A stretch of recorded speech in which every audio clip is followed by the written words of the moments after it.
Hello guys, how's it going? My name is Dal, and War Within's future upcoming update of the patch 11.1, the Season 2 Major Content Edition. This update brings with it a ton of new class changes, a bunch of different revamps, a lot of different restructuring for class talents, hero talents, and spec talents, and a bunch of new gameplay opportunities for a huge portion of our favorite classes. Now, this update also brings with it a lot of class quality of life improvements, and what I mean by that specifically is certain annoying mechanics or pet peeves the classes have to deal with. They're trying to solve and remove as many of them as possible. Certain class utilities that are unique to one spec but not the other, they're trying to normalize those things a little bit. And it's basically a bunch of updates to help our classes feel better and play better from the day-to-day base gameplay mechanics. So while a huge portion of 11.1 class updates need to be tested once the PTR realms are available, but I did want to highlight a handful of updates that I know that every player is going to love without even trying them out because they're just that good and that common sense of an update that we probably should have had since the release of the War Within expansion. So I wanted to highlight the best quality of life updates coming to classes in 11.1 for today's video. As always, if you want to see more videos like these for the patch 11.1, be sure to follow the channel and subscribe. But otherwise, let's dive right in. Now, initially I took the notes for this video in a bit of a sporadic order. I usually try to construct these class videos alphabetically, but I was jumping around through all the different patch notes looking for all the different little quality of life improvements, not necessarily big class changes that we'll need to test out on PTR, but some of the items that I know players are gonna love when it comes to class additions. Hopefully we'll have this video structured alphabetically, but I do want to start off with the class of Druid, and they're getting a pretty massive talent rework. The original talent tree is not great, and what they're basically allowing you to do is to start out in the feral druid and then be able to go all the way across down to the bottom left, middle, left hand side and be able to maneuver around the talent tree a lot better.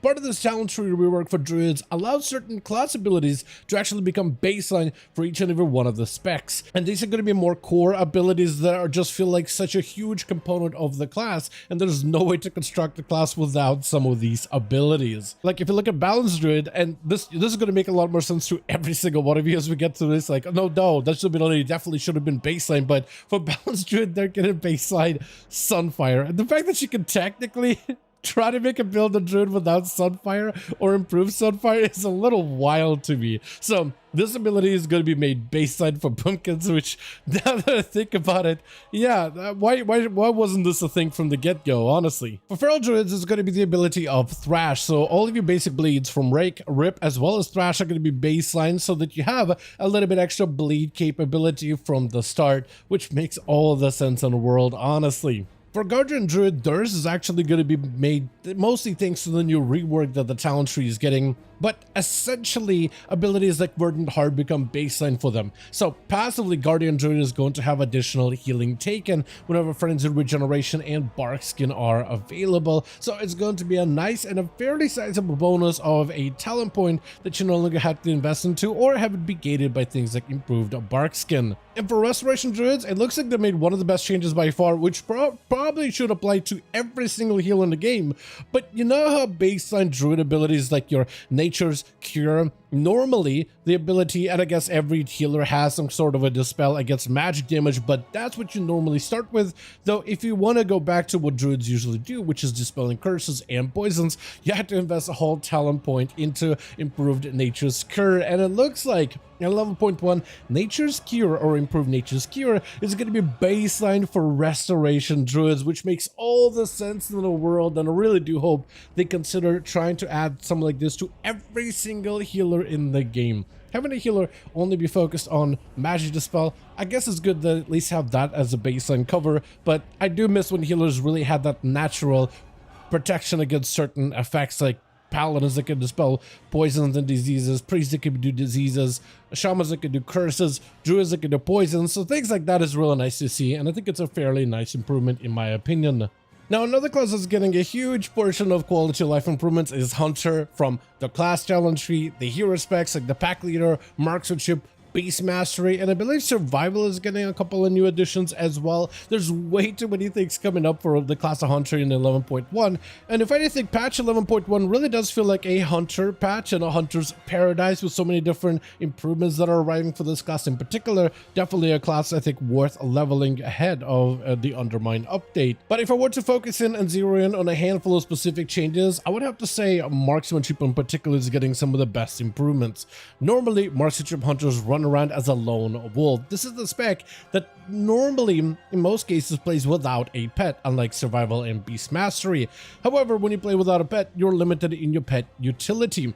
Since you no longer have a pet, you can't really choose what type of pet you want, either Cunning, Ferocity, or your Tenacity pet, so you can't really choose between your Bloodlust, your Freedom, or a defensive Fortitude of the Bear. So the game naturally defaults to Fortitude of the Bear, but if you want to get Lust, you need to bust out the pet, but then you lose out on the damage amp. It's not an ideal situation. That being said, Marksmanship is going through a fairly wild change where they're naturally not going to have access to a pet. Instead, they're going to have access to an eagle that flies in the sky, not necessarily an actual functional pet, but rather a pet that provides you all that pet-like utility while allowing you to be a lone wolf for the most part.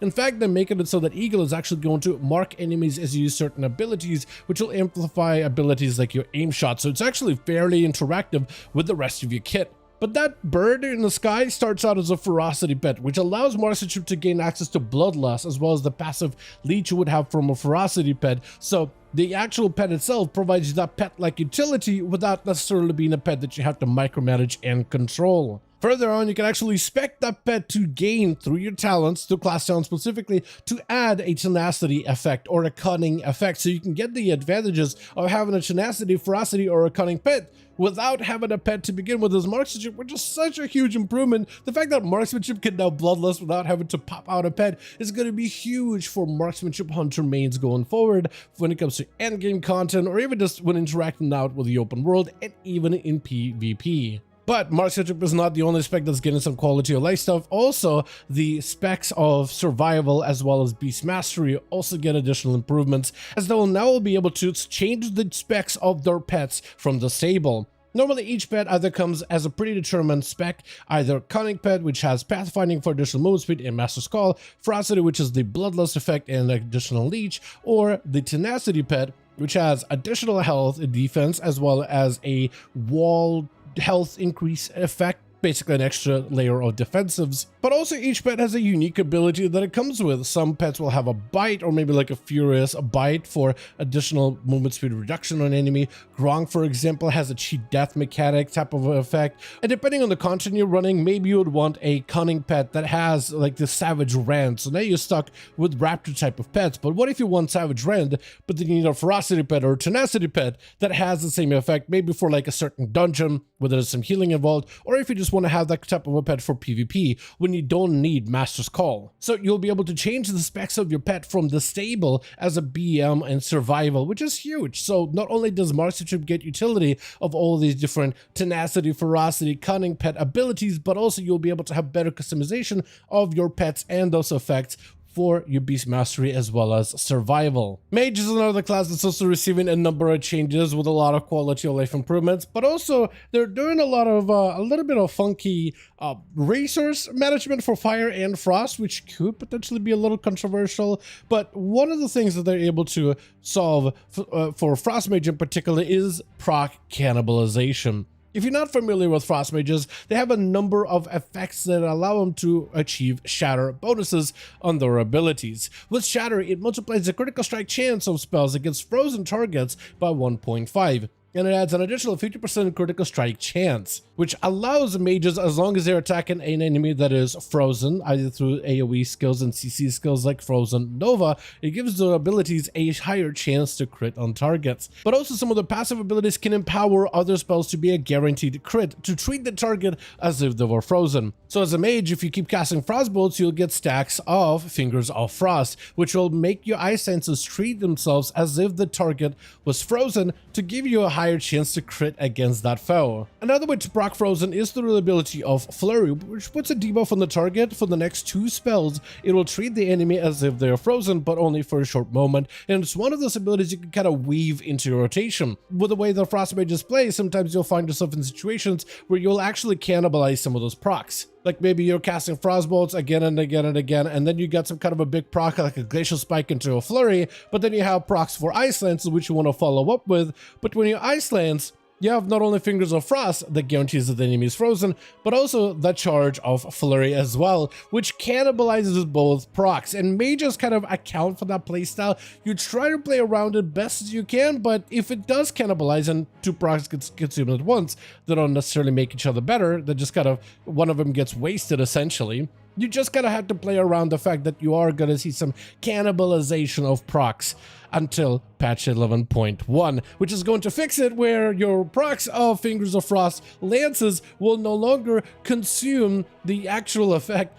of your Flurry. So right now when you Flurry, you have 2 stacks of Winter's Chill, and you lance and it consumes it, but in the next patch it won't consume it, so you might be able just to rapid fire a bunch of lances over and over and over to make land specific builds even better, to make other playstyles like your Comet Storm that you'll want to proc off of your Flurry, Glacial Spikes to proc off your Flurry, Frostbolts to proc off of your Flurry. All of those abilities that can be empowered by Flurry will still stay empowered while you get even more additional lances, procking even more shatters against the enemy target. This change is very, very nerdy more than anything out of all these changes so far, but when it comes to basic gameplay of a Frost Mage, I'm a big fan of things like this. I hate when a class has procs that need to cannibalize in order to achieve other effects. It is a pet peeve of mine, so seeing a class having some of that proc cannibalization fixed in the next patch, that to me is very, very exciting. That being said, they are doing some resource management changes for mages, for fire and frost, which could be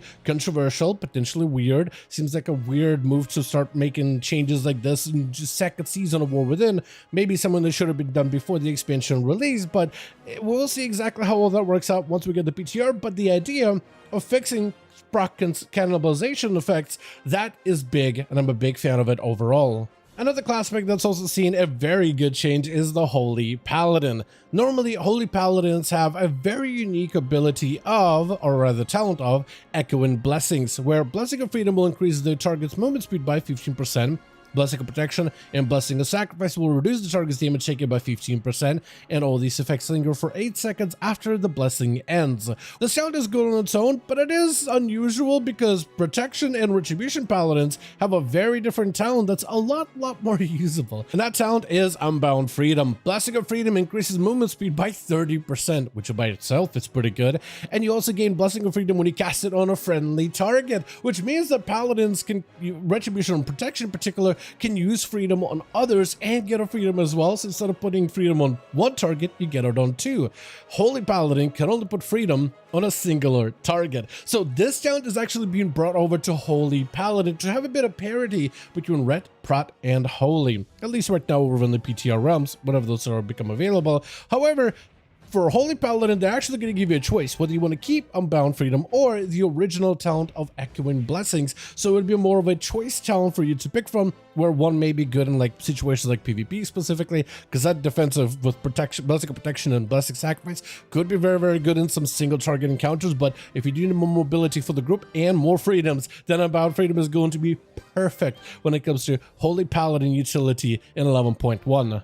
Another class that's also getting a bunch of improvements as well as a lot of visual changes apparently is the Shaman, though those are not available for testing in PTR just yet, but the actual quality of life improvements will come to the specs of Resto and Enhancement. Starting with Enhancement, the ability of the Resurging Totem with Totemic is an interesting one. For Enhancement, this becomes a very core ability.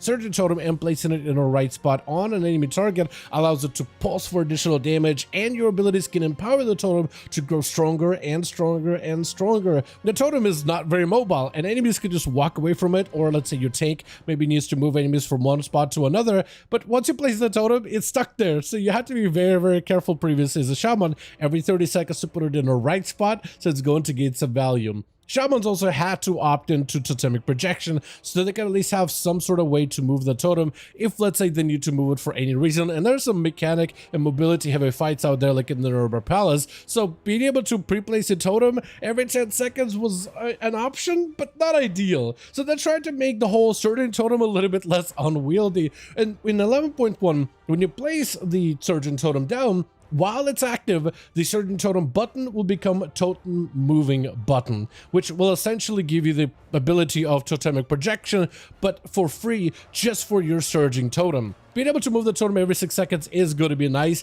but it still does mean you'll have to keep moving it around and try to reposition and place it, but at least it'll have its own dedicated button, so it makes it that much easier for you to maximize its overall value. Another spec that's seen a number of changes is Restoration, and they're doing some wild things with Rest in particular. There's a whole big list of Shaman changes that we definitely should test out once 11.1 PTR is available, but one of the biggest ones is going to be them combining two big totems together.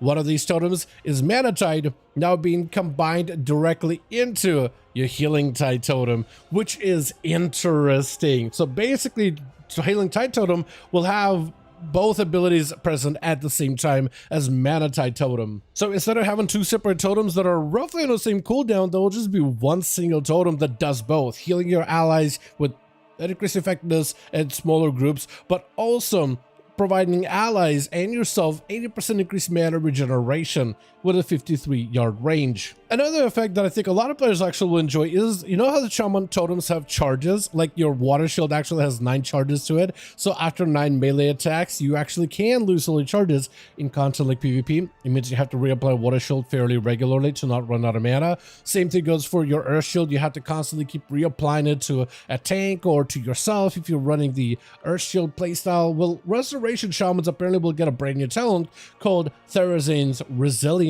where earth shield and water shield will no longer lose charges and are now more effective with that talent. But this would be massive of just being able to apply a buff on yourself, apply a buff on an ally, and then forget about that buff and just keep it as it is. This will also free you of more globals to use other abilities on, so if you want to deal a little bit more damage, cast a couple lightning bolts, send out a lava burst in between, that could also be really good, and just allows Shamans to do a little bit less micro management of yet another buff, and they have so many different buffs to manage as is. Now, another class that's seen a number of good changes is the Warlock, where they're trying to amplify the effectiveness of your Affliction Warlock, your Destro, and Demonology to try to make sure that certain gameplay mechanics are bolstered and feel a lot better in terms of how they synergize with the basic kit. And there's some really good changes there. For Affliction Warlocks, there's technically a mechanic between Soul Rot and the Drain Life ability. Normally on live realms, after you cast Soul Rot, your Drain Life will then cast on nearby targets that are also afflicted by Soul Rot,